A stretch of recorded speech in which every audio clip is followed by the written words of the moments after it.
कर्नाटक में बेंगलुरु शहर के दक्षिण में बनेरघट्टा रोड पर स्थित होलीमाव कॉलोनी में 32 साल का सतीश कुमार गुप्ता अपनी पत्नी प्रियंका गुप्ता के साथ रहता था। वो दोनों वेल एजुकेटेड थे और वो दोनों ही जॉब करते थे। सतीश कुमार गुप्ता इंफोसिस कंपनी में एचआर डिपार्टमेंट में मैनेजर था। वहीं प्रियंका गुप्ता भी बेंगलोर में ही कनकपुरा रोड पर स्थित डेल्ही पब्लिक स्कूल में टीचर थी। प्रियंका वहां मैथमेटिक्स पढ़ाती थी। उस समय उनकी कोई संतान नहीं थी, लेकिन वो दोनों फिर भी अपने किराए के घर में बहुत खुश थे। हालांकि कुछ महीनों पहले ही उन्होंने एक प्लॉट भी खरीदा था, जहां पर वो अपना खुद का घर बनवाने वाले थे। यानी उनकी जिंदगी में सब कुछ ठीक चल रहा था। और फिर 10 अगस्त 2010 को सतीश कुमार गुप्ता हर रोज की तरह सुबह 5 बजे उठता है। वो अपने जूते वगैरह पहनकर रेडी होता है। फिर 5:45 पर वो जॉगिंग करने के लिए घर से निकल जाता है। जॉगिंग करना उसके डेली रूटीन में शामिल था। उसकी पत्नी प्रियंका उसके साथ इसलिए नहीं जा पाती थी क्योंकि उसको सुबह 7:30 बजे स्कूल जाना होता था। इसलिए वो घर पर ही योगा करती थी। और जब 10 अगस्त को सतीश जॉगिंग करने के लिए घर से निकला था, तो प्रियंका भी उस समय घर में ही योगा कर रही थी। यानी हर दिन की तरह उस दिन भी सब कुछ ठीक चल रहा था। लेकिन जब करीब 6:40 पर सतीश जॉगिंग करके अपने घर आया, तो वो थोड़ा परेशान था क्योंकि उसकी पत्नी ने फोन करके उसे बताया था कि घर के बाहर 2 रद्दी वाले खड़े हैं और वो लोग रद्दी मांग रहे हैं। सतीश को ये बात सुनकर थोड़ा अजीब लगा था, क्योंकि सुबह सुबह कौन रद्दी वाले आते हैं। अभी तो 7 भी नहीं बजे थे और ना ही दुकानें खुली थी। फिर इतनी सुबह को रद्दी वाले कहां से आ गए थे। इसलिए सतीश ने फोन पर अपनी पत्नी से कहा कि तुम अभी दरवाजा मत खोलना, मैं घर पर आ रहा हूँ। और फिर 6:40 पर सतीश जॉगिंग करके घर वापस आता है और डोर बेल बजाता है। लेकिन प्रियंका ने दरवाजा नहीं खोला। सतीश दरवाजे को एक बार फिर जोर से खटखटाता है, लेकिन दरवाजा अभी भी नहीं खुला। इसके बाद सतीश ने अपनी पत्नी प्रियंका को फोन लगाया। प्रियंका ने फोन भी नहीं उठाया तो सतीश की चिंता और भी ज्यादा बढ़ गई। इसके बाद वो दरवाजे को धक्का मारकर तोड़ने की कोशिश करता है। उसे लगा कि दरवाजा अंदर से लॉक है और इसका मतलब था कि प्रियंका अंदर ही है, पर वो दरवाजा क्यों नहीं खोल रही थी। हालांकि उस डोर का लॉक अंदर और बाहर यानी दोनों साइड से खुलता था। और फिर सतीश को याद आया कि इस दरवाजे की दूसरी चाबी उसने अपने ऑफिस के ड्रॉ में रखी हुई है। क्योंकि वो दोनों पति पत्नी जॉब करते थे, तो इसलिए उनका ज्यादातर समय बाहर ही गुजरता था और इसीलिए वो दोनों घर की एक एक चाबी अपने पास रखते थे, ताकि उन दोनों में से कोई भी किसी भी समय घर के अंदर आ जा सके। सतीश का इंफोसिस कंपनी वाला ऑफिस घर से ज्यादा दूर नहीं था। सतीश तुरंत जॉगिंग के कपड़ों में ही ऑफिस के लिए निकल गया। वहां से वो घर की दूसरी चाबी लेकर आया। इसके बाद सतीश घर का लॉक खोलकर घर के अंदर जाता है, लेकिन घर के अंदर का दृश्य देखकर उसके होश खराब हो गए। उसने देखा कि सामने लिविंग रूम में चेयर पर प्रियंका बैठी हुई है। उसके दोनों हाथ चेयर के हैंडल्स पर बंधे हुए थे और उसके गले पर कट का निशान था, जिसकी वजह से प्रियंका खून से लथपथ बैठी थी। ये सब देखकर सतीश की हालत खराब हो गई। इसके बाद उसने पुलिस को फोन किया। इस घटना के बारे में पता चलते ही होलीमो पुलिस स्टेशन के इंस्पेक्टर अपनी टीम के साथ तुरंत घटना स्थल पर पहुंचे। खून से रंगी प्रियंका को देखकर उनकी भी हालत खराब हो गई, क्योंकि इस घर में सतीश और प्रियंका ही रहते थे। उनके अलावा वहां पर कोई भी नहीं था। सतीश बहुत दुखी था। वो दहाड़े मार मार कर रो रहा था। पुलिस ने उसको संभाला और उसके माता पिता के घर पर फोन किया।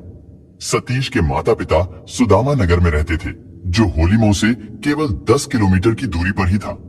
कुछ ही मिनटों के बाद वो लोग भी सतीश के घर पर आ गए। सतीश के पिता प्रियंका के घर वालों को फोन लगाते हैं और इस दुखद घटना के बारे में बताते हैं। प्रियंका के माता पिता उत्तर प्रदेश के लखनऊ में रहते थे। प्रियंका की मौत की खबर सुनते ही प्रियंका के घर पर भी मातम छा गया, क्योंकि एक दिन पहले ही तो प्रियंका ने अपने घर पर बात की थी और तब वो बिल्कुल ठीक थी। लेकिन अचानक ये सब कुछ कैसे हो गया था। इसके बाद प्रियंका के घर वाले भी लखनऊ से बेंगलुरु के लिए निकल जाते हैं। इधर पुलिस ने पंचनामे के बाद प्रियंका के शव को पोस्टमार्टम के लिए हॉस्पिटल भिजवा दिया। साथ ही अज्ञात लोगों के खिलाफ कत्ल का केस दर्ज करके पुलिस ने जांच शुरू कर दी, क्योंकि उस घर में वो दोनों पति पत्नी यानी सतीश और प्रियंका ही रहते थे, जिनमें से प्रियंका का तो कत्ल हो चुका था और सतीश का रो रो कर बुरा हाल था। हालांकि पुलिस ने सतीश से थोड़ी पूछताछ करने की कोशिश की, लेकिन उस समय सतीश ऐसी स्थिति में नहीं था कि वो पुलिस को कुछ बता सके। लेकिन फिर भी वो जैसे तैसे करके बताता है कि वो सुबह जॉगिंग करने के लिए घर से निकला था। इसके बाद उसकी पत्नी प्रियंका ने उसे फोन किया था। प्रियंका ने उसे 2 रद्दी वालों के बारे में बताया। क्योंकि घर में ऐसी कोई रद्दी नहीं थी तो प्रियंका ने उनको मना कर दिया था। इसके बाद ये सारी बातें प्रियंका ने फोन करके अपने पति सतीश को बताई थी। इधर सतीश को भी इतनी सुबह रद्दी वालों का घर पर आना कुछ अजीब लगा था, जिसकी वजह से वो तुरंत ही घर लौट आया। उसने देखा कि घर का दरवाजा अंदर से बंद है। सतीश ने पुलिस को बताया कि घर की एक चाबी उसके ऑफिस में भी रखी हुई थी, इसलिए सतीश वहां से चाबी लेकर आया था। रद्दी वाली बात के बारे में पता चलते ही पुलिस ने सतीश के घर की तलाशी शुरू कर दी। सतीश भी उनके साथ ही था। उसने पुलिस को बताया कि उसकी अलमारी में करीब 2,10,000 रुपए रखे हुए हैं। उसका कहना था कि वो अपनी पत्नी को एक कार गिफ्ट करने वाला था, जिससे वो अपनी पत्नी को हर रोज उसके स्कूल में ड्रॉप कर सके। लेकिन जब सतीश ने अलमारी चेक की तो सारे पैसे गायब थे। इतना ही नहीं, अलमारी में रखे उनकी शादी के गहने भी गायब थे। और इससे लग रहा था कि शायद ये लूटपाट का मामला है, क्योंकि घर से करीब 2,10,000 कैश और 1,75,000 रुपए के गहने गायब थे। शाम तक प्रियंका के घर वाले भी बेंगलुरु पहुंच गए थे। इसके बाद अगले दिन यानी 11 अगस्त को प्रियंका के शव का पोस्टमार्टम किया गया। पोस्टमार्टम के बाद शव परिजनों को सौंप दिया गया। सतीश का रो रो कर बुरा हाल था और फिर उसने ही अपनी पत्नी को मुखाग्नि दी। इधर पुलिस भी लोगों से पूछताछ कर रही थी, क्योंकि वहां पर काफी रिश्तेदार भी आ चुके थे, इसलिए उनसे भी पूछताछ की गई। सतीश के घर के आसपास कोई सीसीटीवी कैमरा भी नहीं लगा था। जिस घर में वो लोग किराए पर रहते थे वो 3 मंजिला मकान था और वो दोनों पति पत्नी दूसरे फ्लोर पर रहते थे। पहले और तीसरे फ्लोर पर रहने वाले लोगों ने बताया कि उन्होंने उस दिन सुबह के समय बिल्डिंग में ना तो किसी रद्दी वाले की कोई आवाज सुनी और ना ही किसी भी तरह की कोई आहट सुनी। इस बात से लग रहा था कि लुटेरे बहुत शातिर रहे होंगे, क्योंकि ये घटना बेंगलोर जैसे शहर में सुबह के समय घटी थी, इसलिए मीडिया में खबरें चलने लगी थी। पुलिस जांच पर भी सवाल खड़े होने लगे थे, लेकिन फिर भी पुलिस पूरी मेहनत और लगन से इस केस की जांच में जुटी रही।